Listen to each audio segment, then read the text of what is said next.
My name is Joe Peroni, and this is the Rise Above Project. And today we're going to answer a couple of questions. Number one, are Trump supporters beyond redemption? That's number one. And then I want to go into how are Trump supporters typically created? And then another question is, why are they so devoted? So let's take it from the top. How are they created? Typically, it starts with some type of economic insecurity or class insecurity. In other words, they're in a type of group and they think that they're losing power or something like that, and they might be having difficulty in their own life, so they scapegoat others. Another way is through a general disregard for other people, or we could say a lack of empathy. We could also say that your typical Trump supporter is ignorant. Again, not stupid. There's a difference, right? Ignorant means that you don't know certain facts. And then we could also throw in some racism. Now, again, I know people don't like that word, but let's take a look at this real quick. Now, from the Civil Rights Act, as soon as the Civil Rights Act passed, Lyndon B. Johnson said the Democrats they're going to lose the South for the next 50 years. But Lyndon B. Johnson made a mistake because he undersold that. Because the Democrats have not won the South for more than 50 years, and they're not even close to ever winning it again. So do you think passing the Civil Rights Act had something to do with it? Of course it did. Now, I know somebody out there is going to say, well, they win sometimes. Yeah, Bill Clinton won Arkansas twice, okay, because Bill Clinton is from Arkansas. And yes, Jimmy Carter won Georgia back in 1976, but, he's from Georgia. Al Gore would have won the presidency if he won his home state of Tennessee. But they couldn't get over themselves. They can't even vote for Al Gore, even though he's from there. And again, so that's why he lost the presidency. So we have to say that racism is definitely a part of it. Now, how does this take hold? How is this stuff created? Some of it. It's created through misinformation and repeated lies. It's also created by making safe places where people never have to take responsibility. So what do I mean by that? It means that if you put out a fact and you're a person where you find that to be a difficult truth, you don't have to face it anymore in the social media world. All you have to do is go to your information silo, whatever that is, and go back somewhere else and be with those people where you can all sit there and commiserate about something that you don't like to hear, and you could say something else and make it true among those people. We're going to get into this a little bit more. So how does this stuff happen? Well, I want to take you back to 1984, when Russia, at the time, we said that we were in a Cold War with them. And at some point, this war stopped. Well, according to some defectors from Russia, the war never stopped. They were going to do it in an underhanded way. So what I want to do here is I want to read you some information. Actually, it's from an interview that a KGB defector said. His name is Yuri Bezmenov. And here's what he says. I find this very interesting, and it's going to answer some of our questions for today. He said, the main area of the KGB is not in the area of intelligence at all. According to my opinion and the opinion of many defectors of my caliber, only 15% of time, money, and manpower is spent on espionage. The other 85% is a slow process which we call ideological subversion or active measures, which is psychological warfare, where we change the perception of reality of every American to such an extent that despite the abundance of information, no one is able to come to a sensible conclusion. In the interest of defending themselves, their families, their community, and their country. It's a great brainwashing process that goes very slow. And according to him, it would take about 20 years. But when you're in the information age right now with social media and the internet, this speeds up. So when you're hearing about there's these bots and they're putting out misinformation and it's always seems to be pro-conservative or pro-Russia, where do you think that's coming from, right? So people are thinking that they're getting actual information, but they're getting misinformation and lies all the time. Here's some things that you should know, right? Like, so we want to know that the information that we're getting is true. So in the last, say, 9 years or so, since Trump has been pushing a lot of these, there's a big list. Let's keep it short. So there's been this incredible increase in crime rate that we've heard. But that's not true. The crime rate's been going down since the early 1990s. Okay, so now that you know that that's true, does that change your view of anything? Probably not, but we'll get to that later. Also, there's big trans takeover. Listen, you probably never met a trans person. It's less than 1% of the population. It doesn't take up any time or space in your life, in your brain, and anywhere. It does not affect your life. It doesn't put food on the table. It doesn't help you get an education. It doesn't lower your taxes. And yet we're talking about trans people all the time. And the most popular commercial of all time that the Republicans put out there was about something about a trans person getting a sex change. I think that affected one person in all the history of the United States. Why are we talking about this? The next one is that illegal immigration is this huge, massive problem. I'm not saying it's not a problem, but if you look at the numbers and you look at the actual data, more Mexicans have been leaving the United States than coming into the United States since 2008. And that was a Republican-led Great Recession then. And more Mexicans are leaving the country than coming in.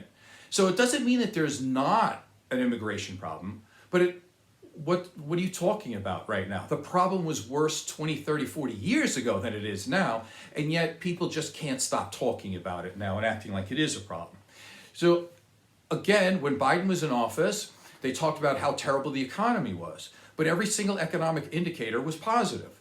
Doesn't mean the economy was perfect, but as you'll see later, we'll talk about all those economic indicators that were good are getting worse, and yet Trump supporters are acting like they're good. So how does this happen?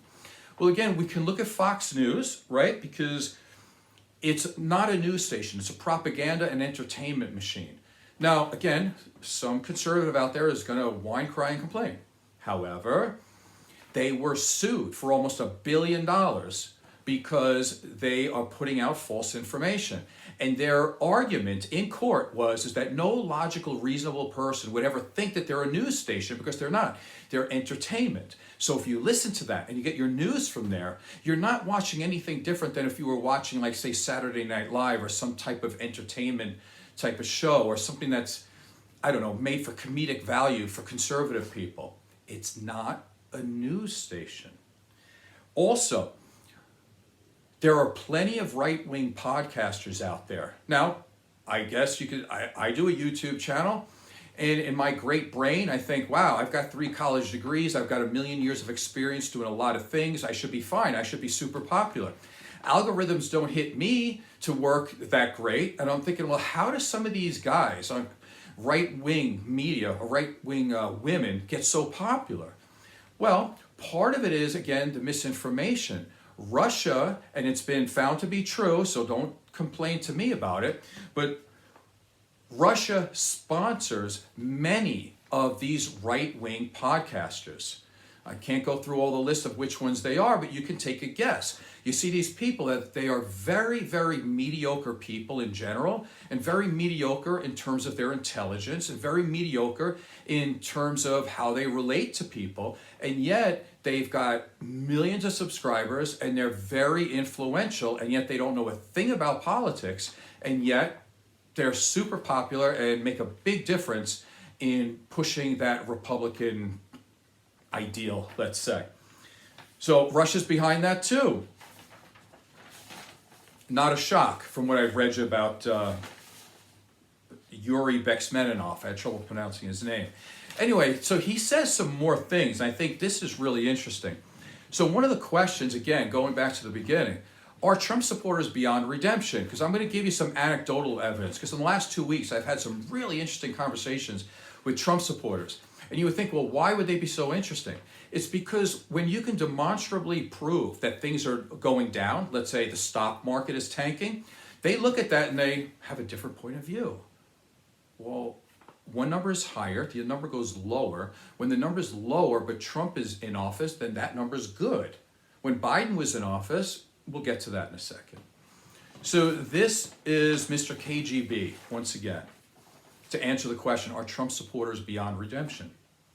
He says, you can't get rid of them. They are contaminated.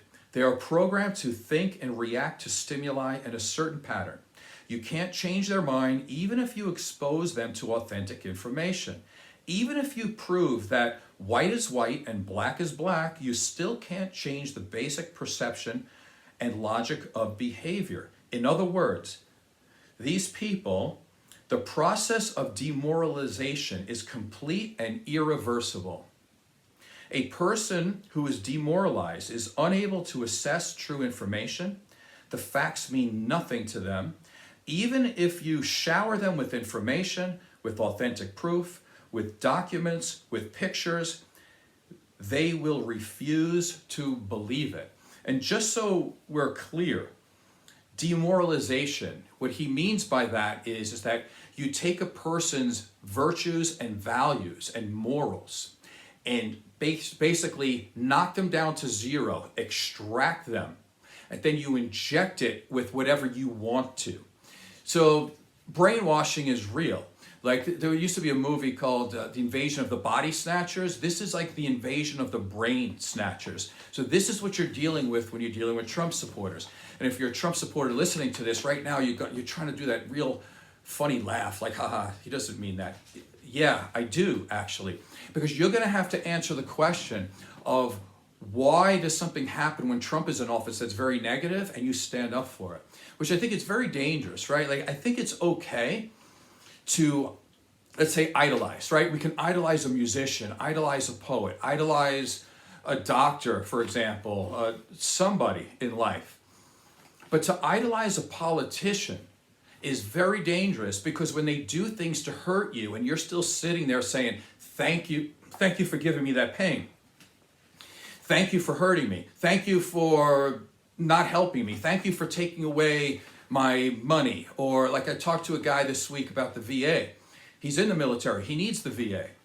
So Donald Trump is thinking about firing like 78, 9, I don't know, up to 80,000 people in the VA. So now they have less service than they had before when it already was in trouble. He's like, oh, it's okay. It's Donald Trump. It's good. I'll make it work. You'll make it work? Ask me how much you care really about yourself and your family when you're allowing a president to run you so much that you're proud and happy that you're going to get less service. What about if you're proud and happy that you're going to get less services in anywhere, or that he's going to fire you from your federal job? Like, you have to be really demoralized, right, beyond repair to think that that's okay. So here's some quick examples in general, and then I'll get to the anecdotal stuff. I'll try to keep the show relatively short. So when Joe Biden was in office, the stock market was at a record high. It was breaking record highs on about on a weekly basis. And yet they were complaining about how the economy sucked. Now, stock market is not the whole economy. I understand that, but it's a part of it. So right now, stocks are going down, okay? They're not just going down. They're tanking. They're falling apart. So what are we to believe now? Oh, I know. The stocks needed a correction, and Donald Trump is letting them go down because of his tariffs that he did for no reason. The stock market is falling apart, but it's a good thing because it's Donald Trump and he knows what he's doing. Here's the thing. He's been bankrupt 6 times and he's failed with 20 businesses or so. And when he was in office, he exploded the debt every year he was in office. So he has never done anything really good in terms of business. So who would have thought that he was going to bankrupt the United States and destroy the stock market? Who would have thought, right? Like anybody with a brain, right? But so if you're on Trump's side, why? Freedom is the freedom to say that 2 + 2 = 4. But right now in our country, you can't. Because if you say 2 plus 2 equals 4, every Trump supporter is going to wave and cry and jump up and down and wave an American flag and say, no, 2 plus 2 is 5, because I want it to be. And you have to ask, what's wrong? Well, again, that's why we have some of this written stuff from the KGB. Like, they're literally brainwashed people and demoralized. They've had all of the decency and their morals gutted right out of them, and what was implanted back is very negative stuff. Let's continue. What about the United States? We're friends with Mexico, we're allies with Europe, we're allies with Canada. Trump's in office, and guess what? He's starting fights with Canada, starting fights with Europe, and starting fights with Mexico. Is there any normal person in America that thinks that that's okay? You shouldn't. And if you do, there's something wrong with you. Like, just because Trump said it and is trying to start wars with our friends, like, why are you okay with that? But he's literally taking the side of Russia, which means that we're also on the side of North Korea. So we're in lockstep with the worst people on earth. That's us right now. Like, does that make you feel good? How can it? Think about if you were a Republican back in the day with Ronald Reagan, about how much we were on against Russia. And now you're literally on Russia's side. How does that make sense? Now, when you talk about Donald Trump, he's saying that the Ukraine was the aggressor. Ukraine is the one who caused the war, when they did not. You're literally lying to people, knowing full well that your supporters are so brainwashed and so demoralized that they'll stick up for you because they don't push back. That's the kind of country we live in right now. So I was talking to a friend this week, and it was interesting. So he said, well, why do you think Russia's so bad? Like, well, that's interesting. You're a Republican. You used to hate Russia your whole life, but now that Trump said that Russia's good, you like Russia now. I said, well, let me give you some ideas. So Putin already annexed Crimea. He annexed part of Georgia, and now he's trying to annex Ukraine. So he's on the march to attack people and take over. He is an aggressor. He's a murderer. He's a killer. And that's what they're set up to do now in that country, is to destroy people, just like Nazi Germany was destroying people. Interestingly enough, he said, I don't know anything about that. I said, about what? He goes, I don't know about this Crimea, and I don't know about this Georgia. He said, what are you talking about? That's in the United States.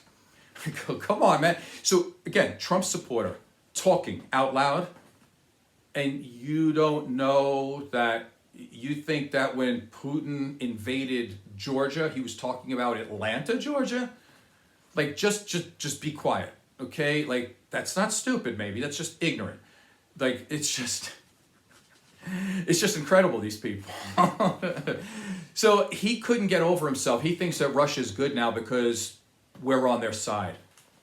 And it's okay that Russia's allowed to try to destroy the Ukraine. By the way, we're allies with Ukraine. Who is against Ukraine? Just Donald Trump. Like, it doesn't make sense. Now, if you love Donald Trump and he's your Lord and Savior, all of a sudden, you all of a sudden hate Ukraine too, and now you hate Europe, you hate Mexico, you hate Canada. Or at least if you disagree with some of that, you're not pushing back enough at all. Let's continue. This is pretty interesting. I go to church. I was at a Bible study at a Lutheran church, and somebody asked me a question. I guess we can skip past that part to make this show a little bit shorter. But I ended up saying I don't like the way Elon Musk and Donald Trump attacked the Lutheran ministry by calling them frauds. And he said that, they're basically going to do everything they can to shut down the Lutheran ministry because the Lutheran ministry actually follows the Bible that says welcome the stranger, and they help out refugees and they help out people seeking asylum, which is completely legal, by the way. And I thought I was in safe ground. Why? Because I was in a Lutheran church and I was with Lutheran people and I was talking to a Lutheran pastor. One of the men in my men's group starts to get a little bit weird and starts to say, oh, are we helping immigrants, are we? Oh, are we illegal? Oh, maybe Donald Trump should shut them down. He kept going. So I looked at him. I said, hey, man, do you know where you are right now? I said, because you're in a Lutheran church with a Lutheran pastor. I said, and you are worshiping at the altar of Donald Trump. You're going to take Donald Trump's word, who they never did any kind of audits. They have no proof of anything. They're just announcing, just like they do with a lot of things, and say that this is wrong and this is bad. We're taking your money away. And you're sticking up for Donald Trump. You're not sticking up for the church that you're in? I said, that's very disturbing to me. And I said, there's people in the world, there's a name for people like you. And he said, oh, what are you going to call me, a racist now? And I said, no, I won't call you a racist. I said, I think you're ignorant because you don't know the right information. But if I give you the right information, and then you still say the same things that you do, well, then you would be a racist, yes. And so he gets angry, he starts mentioning racist again. And I said, listen, I think you're protesting too much. You said the word racist like 5 times. You're giving yourself away. I never said racist. So he just said, well, let's move on. Let's get to the Bible study. And he, under his breath, he said something to the effect of, you probably don't even know anything about 1350. And of course, nobody in the group is going to know, but I'm a therapist and I'm a social scientist. So I was like, listen, say that out loud. Say it louder so everybody can hear you, because I know what you're talking about. He said, what, 1350? I said, yes. I said, I know what you're talking about. I said, that kind of stuff is being pushed by white nationalists. And stuff like that comes from a book called The Bell Curve, which a lot of the people that offered information for that book were white supremacists. So I said, you may not know that, but what you're saying is, and I started to explain, is that what he's trying to say is 13% of the population is black. And of that, 50% though of the crimes where people are convicted are black. So 13% of the people cause 50% of the crimes. And so I immediately said, you don't think that there's other criteria here? Here's first criteria. When a white person and a black person both get arrested, it's much more likely that the black person gets convicted for a lot of reasons. It could be racism. It could be that the amount of money to get a good lawyer. That's one. Number 2, you're not looking for the color of the skin here, because it's not the color of the skin that causes the crime. What causes the crime is people from low socioeconomic backgrounds and people that are in areas where the education is not that great. And of course, the education is not that great in certain areas because that's the way things were built way back. There's only certain money that goes to certain areas. We could talk about redlining, we could talk about a lot of things. And so I said, now that you have the information, I said, I dare you to tell me that it's skin color that's causing this, and it's the skin color that makes them bad people. I dare you. And of course, he gave me that look like, oh, I'm so angry. I said, but you're not answering the question though, too. I said, have you learned anything? Because now that I gave you the information, and if you still want to say that, yes, you're a racist. And then I live in Nevada, so what I could tell you is in low socioeconomic areas, there's a lot of crime in those types of areas that are completely white in rural areas. I don't need to name all those towns, but you can figure it out. In rural areas, there's lots and lots of issues there. And so we went on from there. It's unfortunate that this Trump brainwashing, demoralizing type of thing is infecting churches now too. It's sad is what it is. So let me tell you about another person I talked to. This particular person said that he didn't like Bill Clinton because he cheated on his wife. And I thought, well, that's okay. I mean, if you're that type of person, it's, I don't think anybody's going to say that it was a good thing that he did to cheat on his wife. So, okay, if you don't like him and you want to say he was a bad president because of that, even though all the economic indicators when Bill Clinton was president were amazing, and he created more jobs in his 8 years than any other president did before, that's okay. I'm not begrudging him for that. So if he is that moral, then I'll say, okay, yeah, I understand. Bill Clinton was not a good guy, and so therefore you don't like him. I completely understand. No problem. Understood. But then I said, well, what do you think about Donald Trump? And he said, oh, I love Donald Trump. I said, really? I said, well, Donald Trump cheated on all of his wives. That's number one. And number two, he was found liable for rape. How about that? You know, and let's not talk about his felonies and, you know, the times he got in trouble for fraud and all these things. Let's just stick to the cheating thing. So he definitely is a cheater, and he's a rapist, and he's got like 34, 35, 36 women that have allegations against him. So how about that? Why do you still like Trump now? He said, well, sometimes women put themselves in bad places. You know, they're in places where they shouldn't be. They're wearing things that they shouldn't wear. I said, wow, really? They said, well, you don't think that there were people around Bill Clinton who were maybe pretty or who wore a skirt? Not saying that that's right. I mean, it's just whacked out in the skull to think like that. But if he's going to go in that direction, I'm wondering why he gives Donald Trump a pass and Bill Clinton not a pass. And he also said, you know, he goes, well, when you're really rich, he goes, women accuse you of sexual abuse all the time. I said, well, do they? I said, okay. I said, well, the fact is that's not true, but you don't think Bill Clinton is rich? You don't think Bill Clinton's around women all the time? Like, people could say that about him? Like, okay, so again, we're back to this thing about how incredibly dangerous this is. Why is it dangerous? It's dangerous because no matter how bad Donald Trump is, no matter what he does, no matter what he says, these Trump supporters, and I'll use the KGB guy's word, they're demoralized. They've had their morals sucked out from them.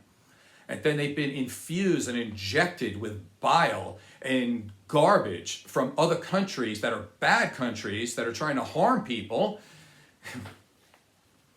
It's just amazing, these answers that you get from these Trump supporters. It is so hard to do. Like, try this. Say, okay, well, Donald Trump is going to put on all these tariffs on these other countries, but he doesn't really know what he's doing, but it's going to raise the prices on things. And they'll go, I voted because I didn't like Biden because I wanted the economy to be better, because I wanted prices to be lower. But I like Donald Trump. I love Donald Trump because he puts these tariffs on that raise prices, but I'm good with that. Does that make sense to you? So we're dealing with some incredible mental instability and incompetence here. So let me go to the original question. I'll try to keep this below 30 minutes here. Are Trump supporters beyond redemption? Well, it seems like it, doesn't it? But let's go back to Yuri Bezmenov, ex-KGB. He says, you can't get rid of them. They're contaminated. Even if you show them everything possible and all the correct, authentic information, the process of demoralization is complete and irreversible. Show me a preponderance of evidence that he's wrong. Because I haven't seen it. I haven't seen a Trump supporter admit to the truth at all. This week I put something up about, thanks for tanking the stock market. And a couple of other Trump supporters were all happy. And they were defending that the stock market's coming down. We're supposed to believe that that's a good thing. Come on, believe your eyes here, okay? Please. My name is Joe Peroni. This is the Rise Above Project. Please subscribe and tell a friend. Thank you.